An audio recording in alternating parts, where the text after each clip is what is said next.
Welcome to the Diving into Spring Boot section. This section will cover information that will help you configure, develop, and manage your Spring Boot applications.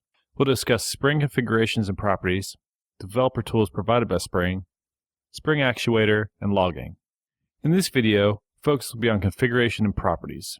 We're going to take a look at using auto configurations and creating custom configurations, using properties provided by Spring, as well as creating our own properties files, and various functionality Spring provides for properties. And we'll take a look at using Spring profiles to help manage our properties and configurations for different environments. If you take a look at your main application class, you'll notice the Spring Boot application annotation. This is a convenience annotation that wraps configuration, enabled auto configuration, and component scan annotations. The configuration annotation states that a class contains methods with the bean annotation that will register with the application context upon startup.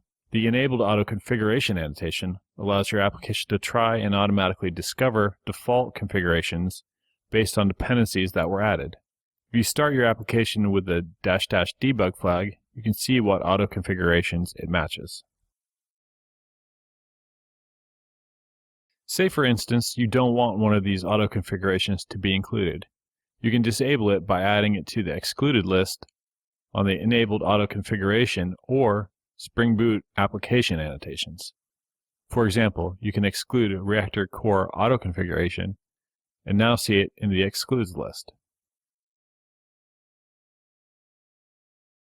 Let's add our own configuration class, SimpleConfig, to the project we started in the previous video.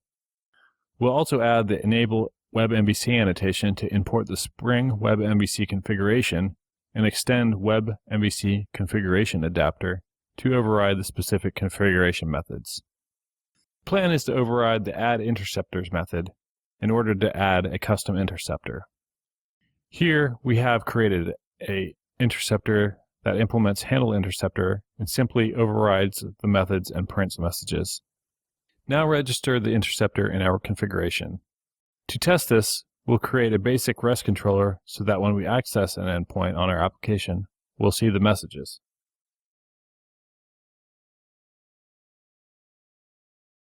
Properties are the bread and butter of Spring Boot. Properties are so important there is even a configuration server to manage them, which we'll cover in a later video. They can be used to provide a wide array of configuration inputs for applications. Spring has many common application properties, a variety of built-in functionality. If you look at Appendix A, Common Application Properties, in the Spring Boot docs, you'll see a list of all the application properties available. Take a look at the application.properties file in the resource directory. Let's say we want to change what port our application runs on. We can set the server.port property to 8000 and our application container will run on that port.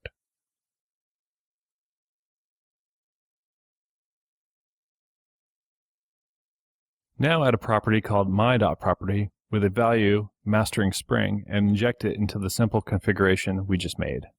Create a string variable called myProperty and decorate it with a value annotation and provide it with the key my.property. Now when the application loads, this variable will be set with a value in the properties file. This is convenient for one property in one class, but what if you had to inject multiple properties across many classes? You wouldn't want to do this for each class. Instead, you can use the configuration properties annotation.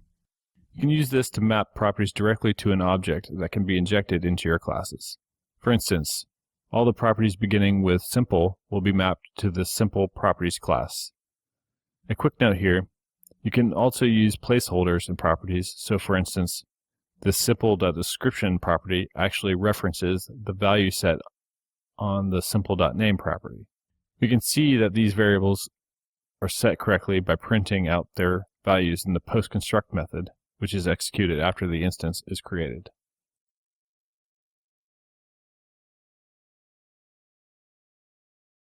You can also set up properties and properties files for specific profiles. Profiles allow you to assign configurations to a specific environment.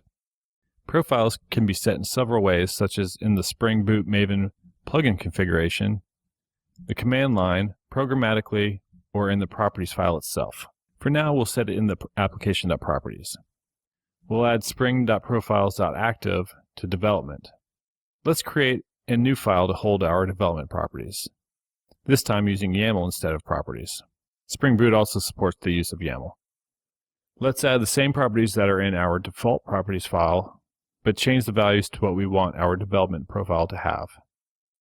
Now when we start the application, we will see the development values print in the configurations post-construct method. These were just a few examples to illustrate what can be done with Spring configurations and properties.